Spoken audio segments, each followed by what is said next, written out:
welcome to another video. This one is a little bit different to my usual studio vlogs. I'm going to do a quick how-to.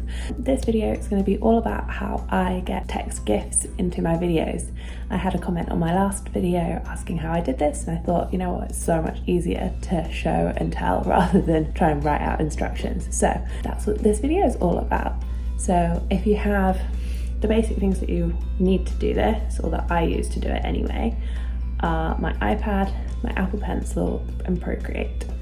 So let's get into it and I'll show you how I get it done. Okay, so here I am in the Procreate app. I've selected to add text and I'm making a little sentence for the video.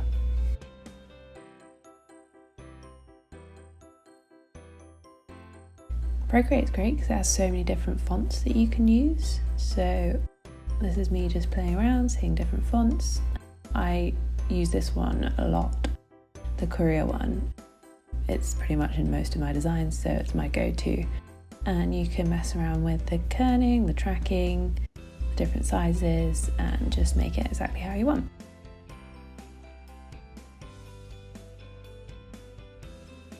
I'm now adding some sparkly bits into the drawing.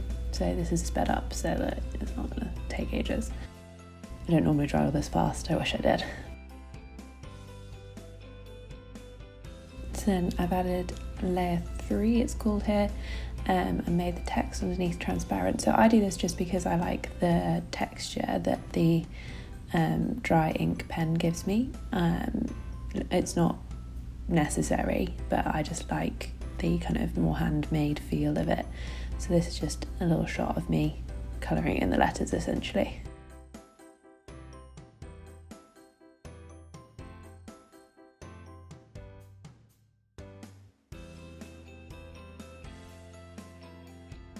So then back in Procreate, I make the background transparent. This means that when you drop it into your videos, you can see through the background. And this is the important bit. So you're going to Canvas and you're turning on Animation Assist. This is where you start building your GIF. So you duplicate that first layer and that makes the second frame of the GIF that you create. I then erase the bits of the GIF that I want to make move. So you erase them and then you draw over them, and in each new frame that you make, you erase and draw over, and that's what makes each frame different. So here I'm making some of the diamonds a little bit bigger, a little bit smaller. I'm making some of the twinkly bits different, slightly different shapes. I don't tend to change a huge amount. I play with size rather than anything else. I find that is enough for the simple things that I create at the moment. So then you duplicate that frame again and you pretty much just go through erasing, colouring, duplicating until you have enough frames that you've built a GIF that works for you.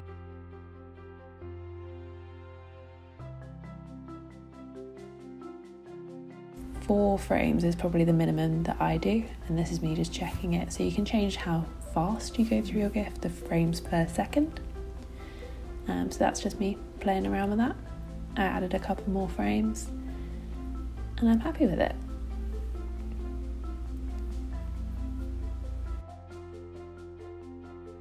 So then I click back on my gallery and I select it to export as an animated GIF. And again, you can play with the frames per second here as well. That's me exporting it to myself. So I airdrop my GIF from Procreate to my Mac, it goes to my downloads, and then I just drag and drop it into iMovie. From here, I can drag and drop it into my video, and then what I tend to do is then use this to kind of play around with how I want it to look. So for this introduction, I want the GIF to fill the whole screen. So that's what I've set it as. So then when we press play, it should, yeah, there we go, fill the whole screen. I then just copy and paste it a couple of times so that it repeats. I've done the same for my intro, so as you can see, it's just a repeat of the same pattern, but it gives it a bit longer so that when I play music you can hear it, but also makes a bit more of an introduction. I also use these sort of GIFs within my videos. For example, my videos. So this is where I've made one that says like this. So with this one I've got a blank background, like in the example that I showed you, and I can drop it in here. We can then you can then decide what option you want it to be in your screen. So I choose picture in a picture because that gives me a bit more freedom as to where I can place it. So I can either make it really big or really small. Too big.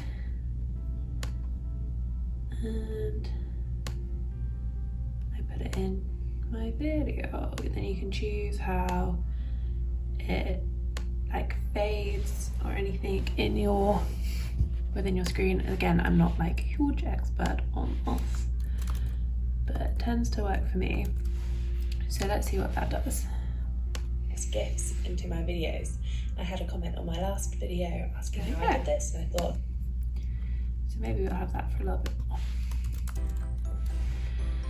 Also, looking back when I was editing this a little bit, I realised that I had said the word video so many times.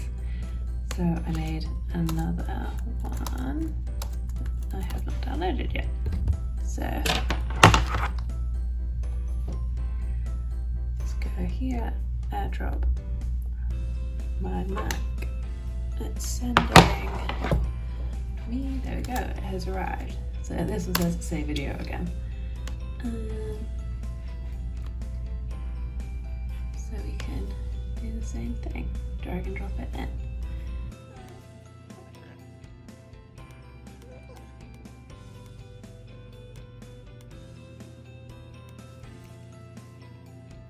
Okay, so let's just play this 5 seconds. Text GIFs into my videos. I had a comment on my last video asking how I did this, and I thought, you know what, it's so much easier to show and tell rather than try and write out. Okay, so that is how I drop it in. So I hope that was useful. If you've got any questions about any of this, drop them in the comments below and I will get back to you.